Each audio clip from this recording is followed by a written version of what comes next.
जी, कल हमने सीखा था आ के साथ हरूफ तहजी को मिलाकर पढ़ना। आज हम सीखेंगे ओ के साथ हरूफ तहजी को मिलाना। तो ये हम जब भी मसब्ते सीखें तो ये लाजमी सीखना पड़ता है हमें। बेब, पेप, तेत, टेट, सेस, झिंझ, चेच, हेह, हेक, दाद, डाल्ड, जाज, रेर, ळेड, जेज, येय, सींस, शींश, स्वाच, ज्वाज, तोयत, जोयज, आइन, गाइंग, फेफ, काफ, क्याफ, गाग, लामल, मीम, नून, हेह, ई और ए। जब हम बच्चों इसके साथ ओ को जोड़ के पढ़ेंगे तो ये बनेगा ब ओ बो, प ओ पो, त ओ तो, ट ओ टो, स ओ सो, ज ओ जो,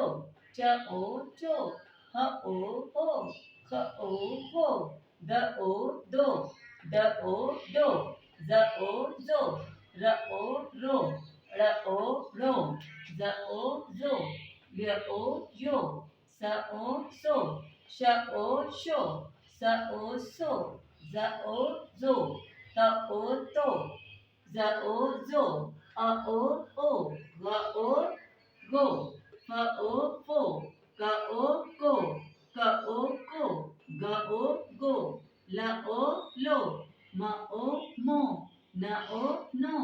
ह ओ हो, य ओ यो। इसी तरह बच्चों ये जो मैंने राउंड में निशान लगाए हैं तो इसका मतलब ये है कि ये सिर्फ ओ लगाने से हमारे कितने वर्ड बन गए? 1 2 3 4 5 6 7 8 9 9 एटलीस्ट हमारे ऐसे वर्ड सिर्फ ओ लगाने से बने हैं कि जो ये हमारी प्रेपोजिशन जैसे इंग्लिश में होती है ना, प्रेपोजिशन जिसको आप बोलते हैं, इसी तरह ये भी जुमलों में इस्तेमाल होते रहते हैं। जैसे तो हो गया, जो, दो, रो, सो, को, लो,